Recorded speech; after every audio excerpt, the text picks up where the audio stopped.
Good to see all of you. I am Fred Lesnick, President of Current Events.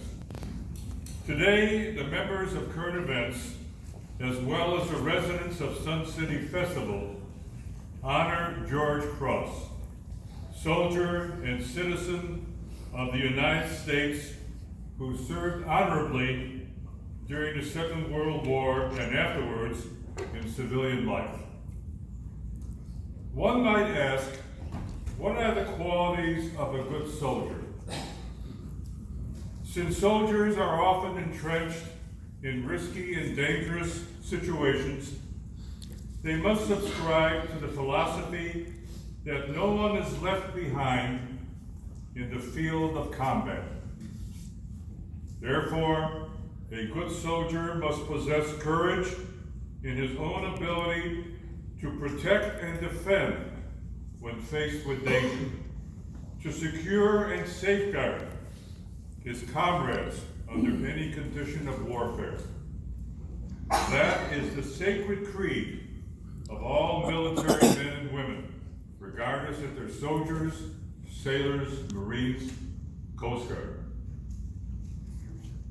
The qualities of a good soldier include reliability, fearlessness, discipline, consistency, courage, motivation, fidelity to the flag, and above all, love of country and for the ideals of democracy that it embraces. There's no question, beyond a doubt, that the man we honor here today, George W. Cross, is the man who possessed all of those qualities. Aside from his military exploits, and with his permission, through information provided by his son Donovan, I'm going to tell you a little history of this remarkable man that you probably have not heard before. George was born on January 9, 1925, to George and Elsie Cross in Dewey, Oklahoma. From Dewey, Oklahoma, George and his brother Howard, sister Virginia, and his father, who at the time divorced and remarried, moved to Davenport, Iowa. This move occurred at the height of the great dust storms that hit Oklahoma in the early 1930s. The Great Depression was on in full force, along with the deprivation and suffering that it caused for the American people during that period. Then came the war that called men and women to arms. George was no exception. At the age of 17, after graduating high school, he joined the Army. At the age of 19, he landed in France. From that time on, we know of the valor and sacrifice that this man gave for his country. I won't go into his exploits and heroism that George went through during those trying times in Europe. We all know the achievements that this man accomplished during his tenure in the war, and grateful we and the nation are for his service. No, I'm going to tell you a bit about his time after the war. In 1949, George obtained a degree in physical education at Indiana University and got married to his wife, Evelyn Jane, who bore them a son, Donovan, who is present here today, and two daughters, Debbie, who died of an unfortunate accident at the age of 2, and Carla, who's still with us. By the way, Carla, his daughter, is sitting right here, and his granddaughter, Cheney, is sitting right here.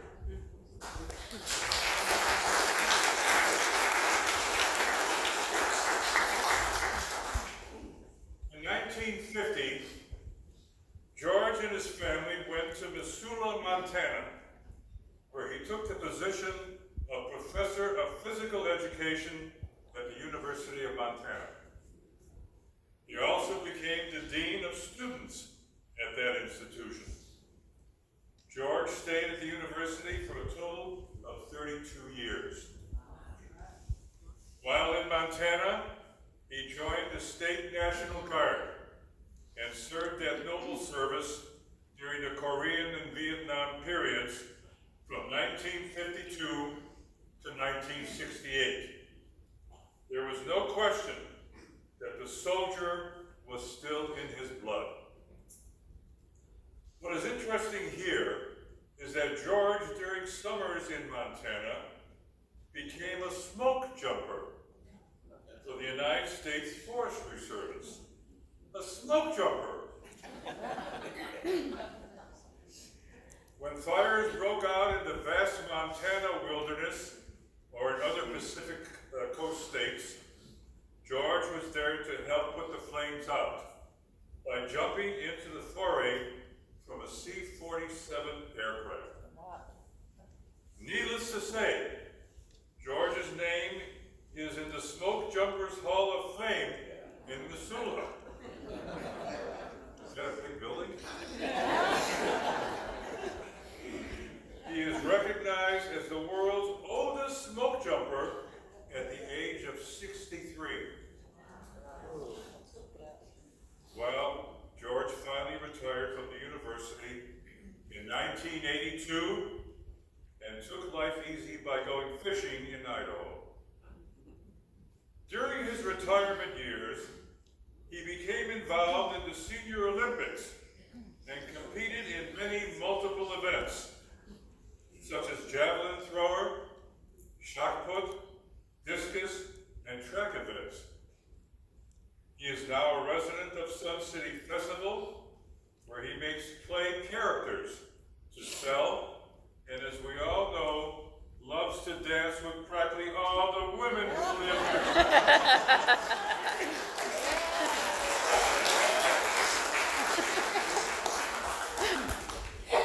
No, he's not a Fred Astaire or a Gene Kelly, but he can sure kick up a storm on the floor.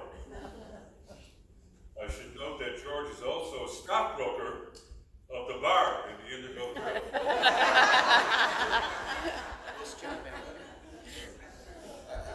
I would be remiss if I did not say a few words about Donovan Cross. Donovan served in Vietnam during the year 1970 with distinction. Unfortunately, he suffered numerous injuries and has fallen victim to Agent Orange. Donovan has been a right hand to his father, and we wish him all the best. Donovan, thank you for your service. You have fought gallantly in your father's footsteps.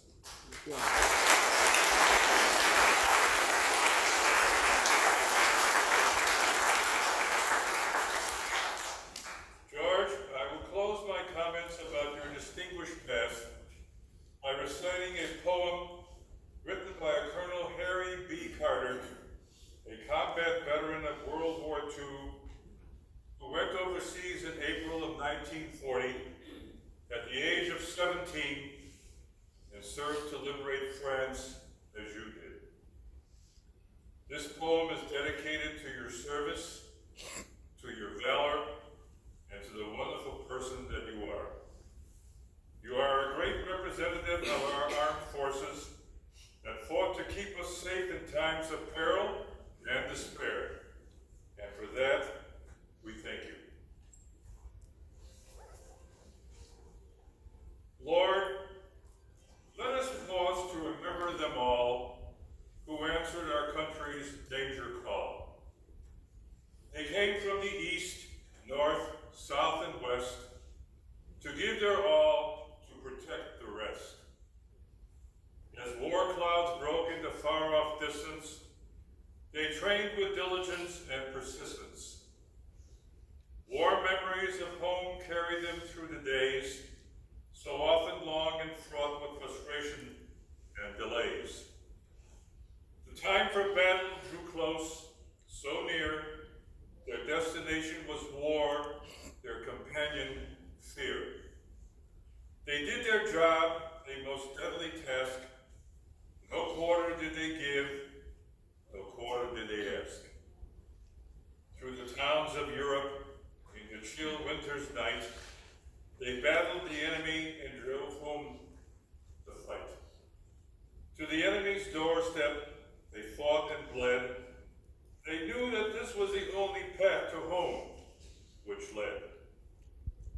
When the fight was over and the battles done, the foe was vanquished and the war was won. Our fighting men and women came back to the freedom they earned, to a land of freedom that the enemy had spurned.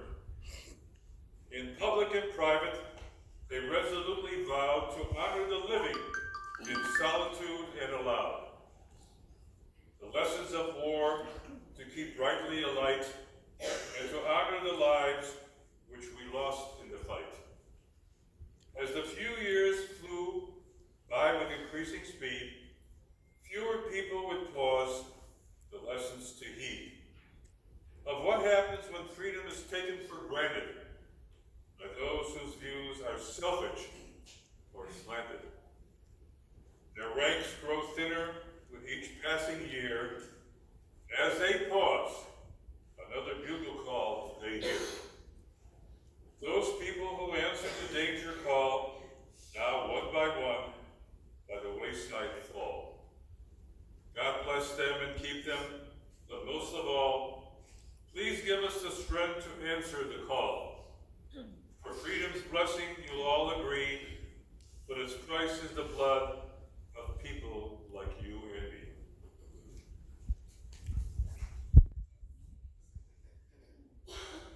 me. George, for your service to the nation, it is my honor on behalf of the Current Events Club to present to you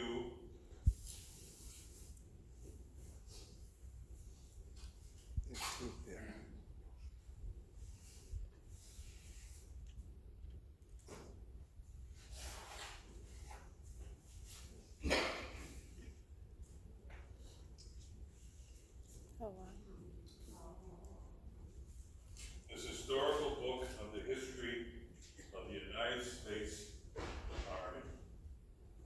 God bless you and thank you. And with that said, I invite George to say a few words. And I mean a few words.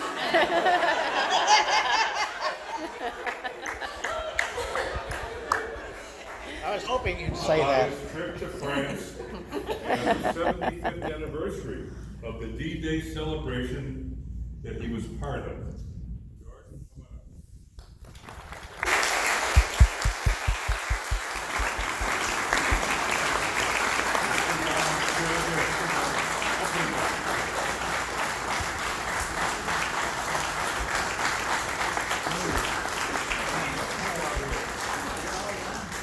It's beautiful. Now, a few words, George. Well, I'll start by saying that picture really is me. And I think it was made back when Moby Dick was a guppy and Shep was a punk. If I'm not mistaken, I was 20 years of age and just back, and I was getting ready to station in Fort Bragg, North Carolina in 1945 after coming out of the Battle of the Bulge to train recruits in glider training, how to load gliders, because we were going to go to Japan. And thank God for the president, he dropped the bombs, and that was the end of the war. Thank God for that. I want to say I'm very proud to be here. Thank you, Fred, and thank all of you for showing up. I don't know why you would come to see an old man. But thank you, thank you, thank you. And thank Festival and all the people in Festival that made it possible for me to go to Normandy. And all those who don't live here, who contributed also. I left Phoenix in the I think it was afternoon or morning, Anyway, caught the American airline, and we flew all the way over to London, landed in London, and George Hamer, who went with me, because I'm 90 plus, and I had to have contact, somebody to take care of me in case I didn't make it. Anyway, he and I got off the airplane, and then we had to take the train over to the hotel, and we got off the train, and it was about 2 blocks over to the hotel, and so we got over there, and I said, the first thing I said to George, by the way, his name was George, George, I said, you know, what are we going to do? He said, well, I don't know. I said, well, let's go see the Tower of London, because we have the evening off. And so we caught an Uber, I think that's how you pronounce it, to see the Tower of London. And in about an hour, we were tired of that. So I said, well, I know what I would like to do. I said, we'll go look for some bourbon and some ice.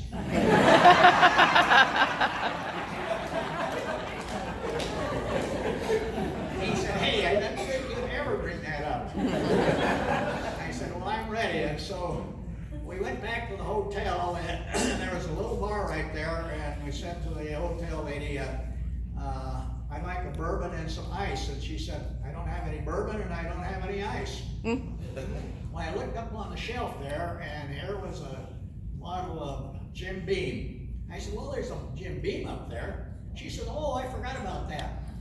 So I said, well, pour it in the glass and then put some ice in there. And so she said, well, I don't have any ice. I said, you're joking. I said, no.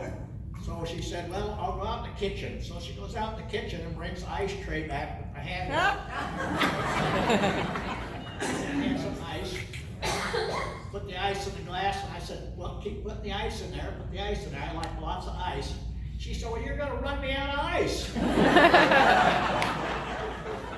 said, well, doesn't your freezer freeze? She said, oh, I never thought of that.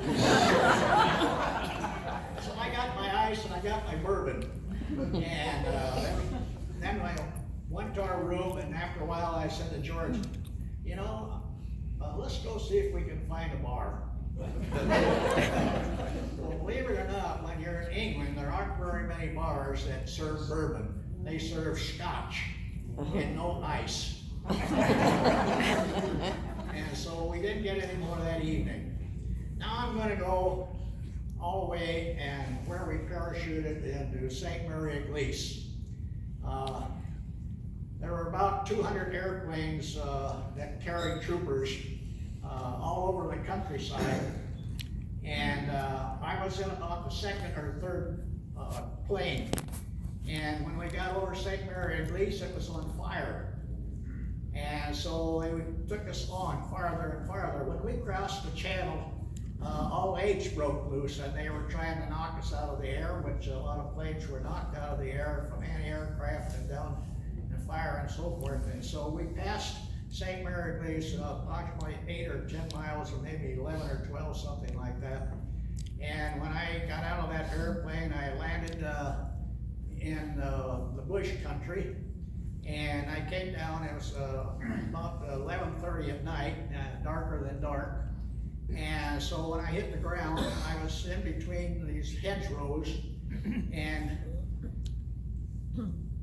had no idea where I was.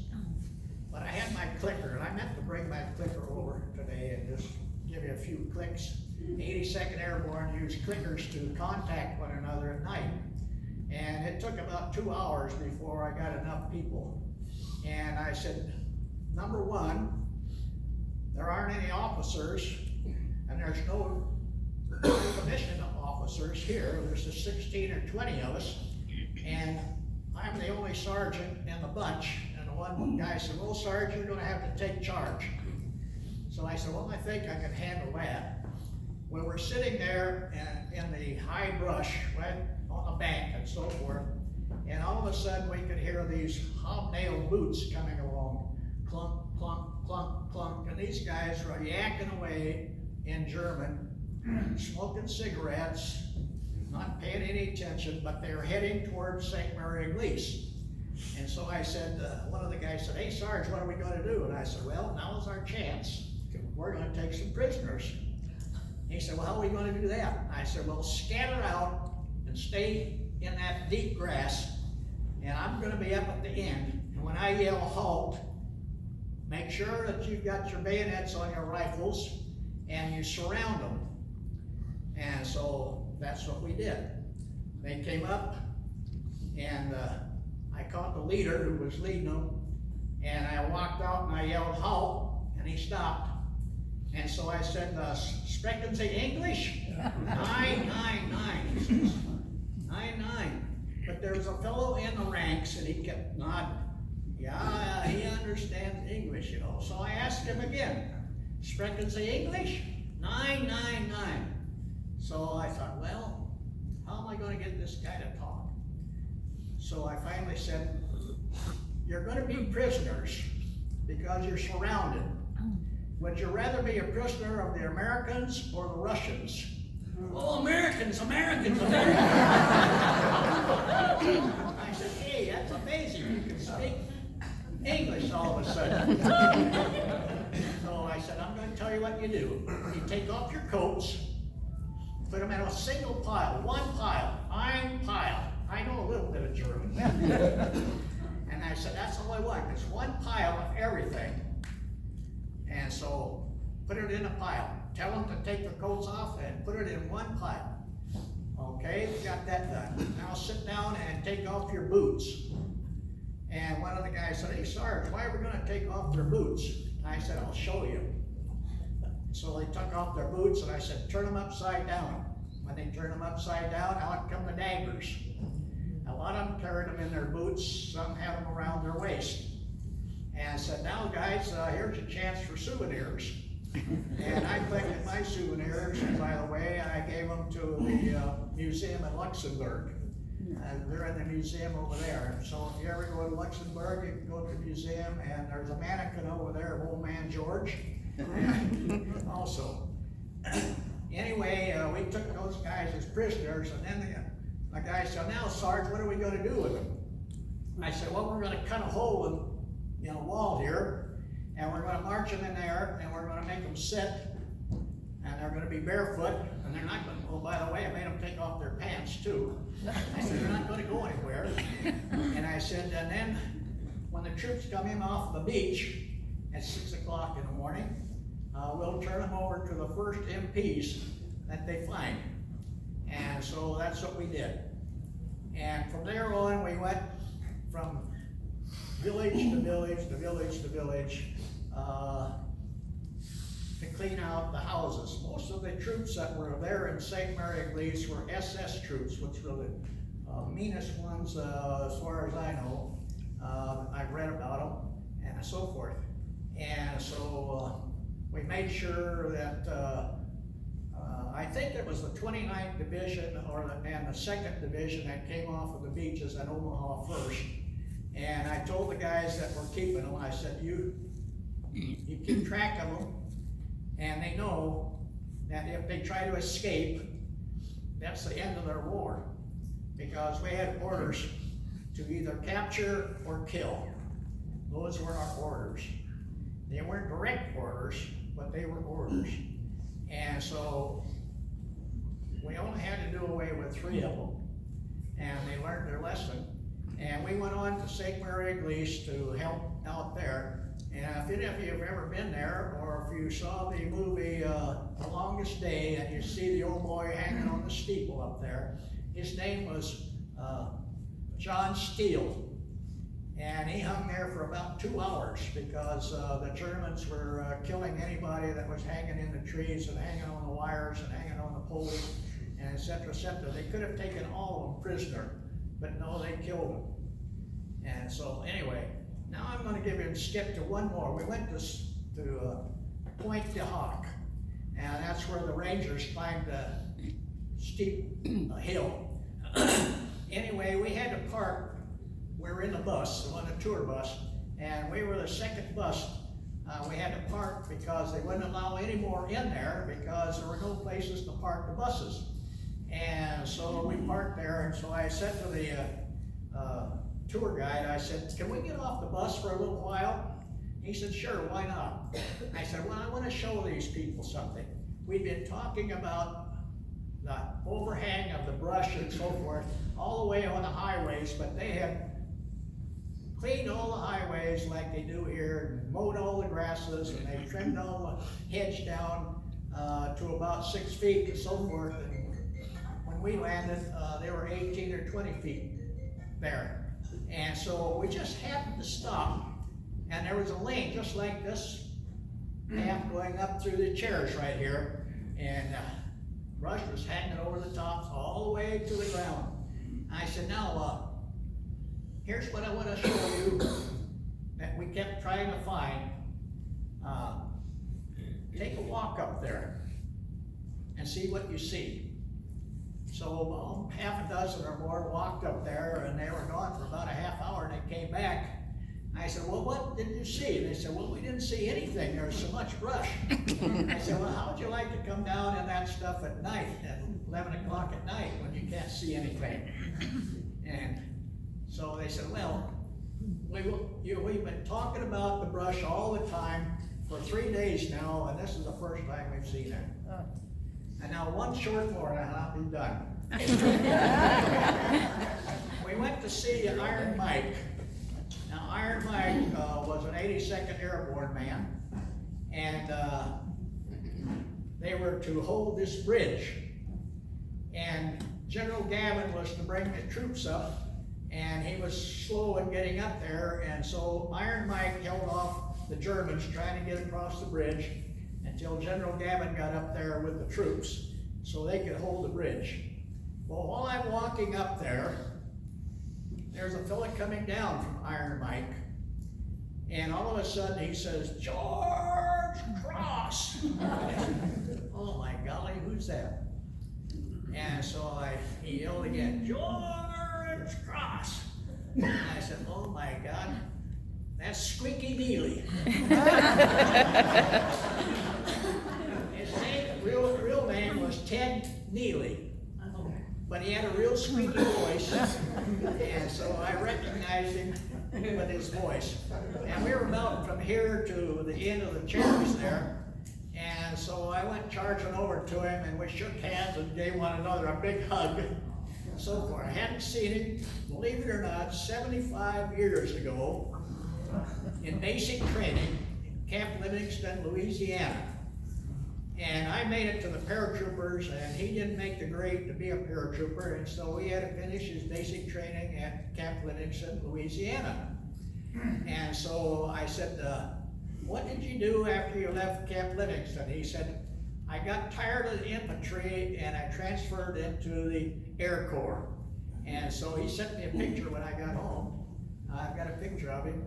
And so I said, well, we'll see you. And they're all yelling at him, hey, Squeaky, get up there. The bus was getting ready to pull out. So he had to go back to the bus, and I went back. I went up, read an inscription on Iron Mike and so forth, and then back to the bus.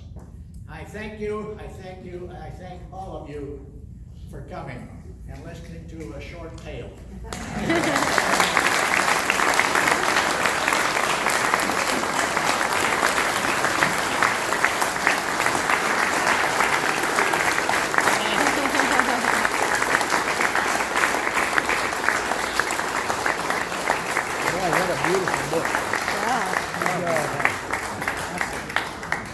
Thank you. Thank you.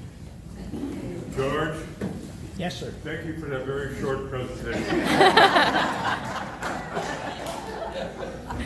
That was wonderful, Grandpa. Can I ask George one question? Yes, come on up.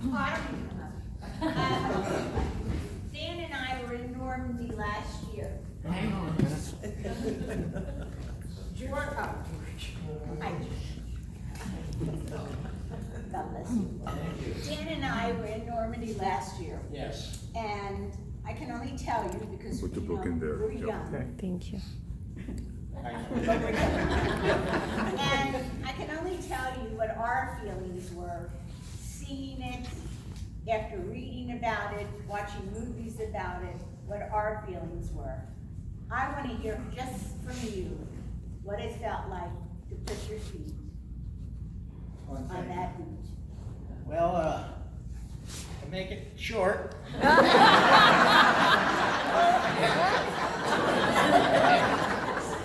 was outstanding. Actually outstanding. Nothing was the same, because when we were there, the bombing and the shelling and so forth, everything was rubble. And that made it very difficult, and we lost a lot of good boys during the time that we tried to clean out the houses. I think what I meant to tell you when I said those were SS troops, and they occupied all the homes and all the apartments and so forth in those little towns, and they took the Jewish people to the concentration camps and then occupied their homes, and they did their touring out of those homes and scouting and so on and so forth, and that's where they were heading back to when we trapped them by the brush and kept them. Anyway, they did all their patrolling out of those houses, and our job was to clean out all of those houses, and that's what we did. But it was fabulous. Everywhere I went. I had to go back to St. Mary Église twice, because the first time, like I say, we were in tour buses, and you couldn't get in there because there was no place to park the buses. And so you had to wait, and we were due to go somewhere else. And so I said, you know, I'd like to see St. Mary Église. And by the way, if you went to St. Mary Église, you went to the church, you saw John Steele still hanging there, mannequin. But you go into the church, and there's a big window, church window, stained glass, and it has some paratroopers in it. And so they opened the church up so that you could go in and take pictures of that, and so forth. But I had to go back down into the subfloor down there so I could see all the rubble that was there when I was there 75 years ago. And now they've cleaned up all the streets and so forth, and so it was quite different trying to recognize some of the places. And by the way, they really like white paint. I think that was probably the only color they could get, maybe. All the houses were, you could tell where some of them had been shot up and so forth. There's still places like that. But everywhere I went, one more short story.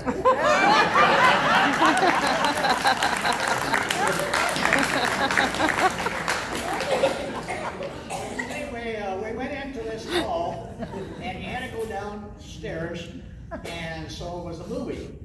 And the movie went around this way, and the screen was as high as the walls here. And so, and the room was probably just about the size of all these chairs.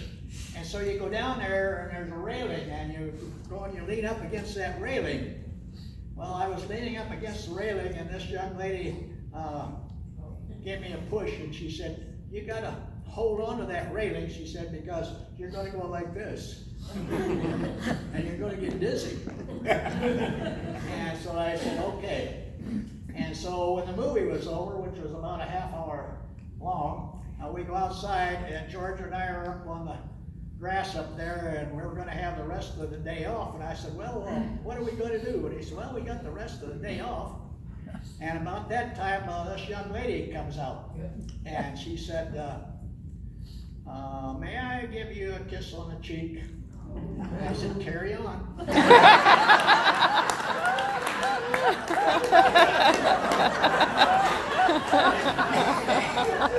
And so she said, I want to invite you and your partner to dinner tonight.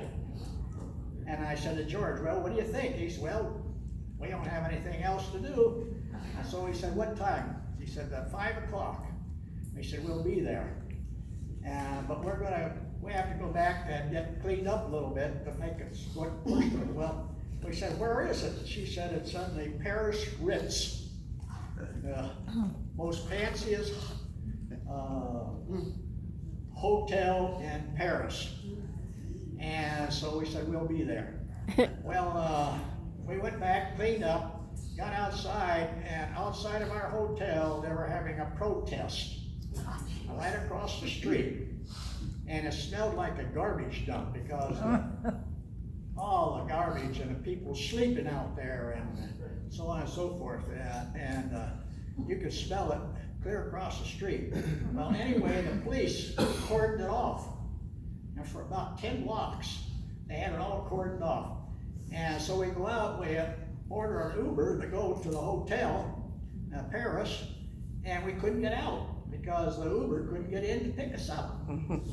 And so the police were there all within their uniforms and riot uniforms and so on and so forth. And so finally, we went up to one of them and told the one guy that I think he was a captain.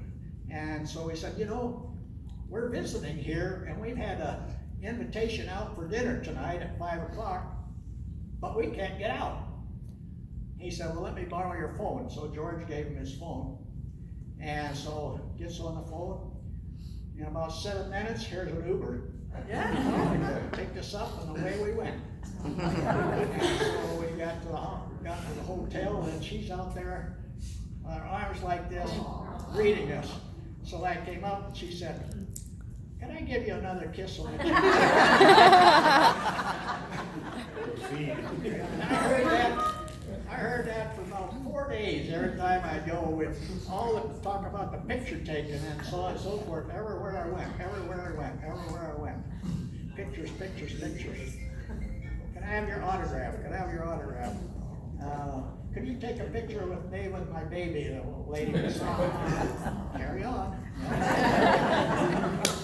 Everywhere we went, it was picture taken, and so a lot of times we almost missed seeing the exhibits because of picture taking and so forth. But anyway, I had one heck of a great time. Thank you very much.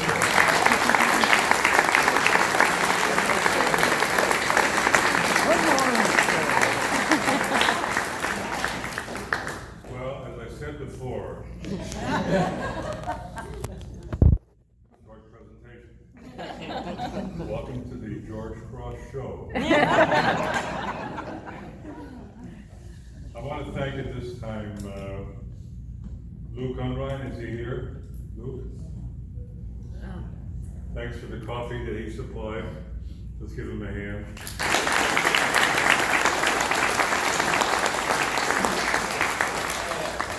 He donated the coffee for this event, and also to Rick Hamilton, president of the Veterans Club, who donated the donuts for us today.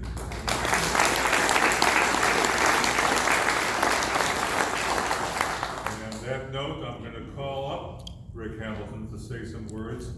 Rick, you want to come up?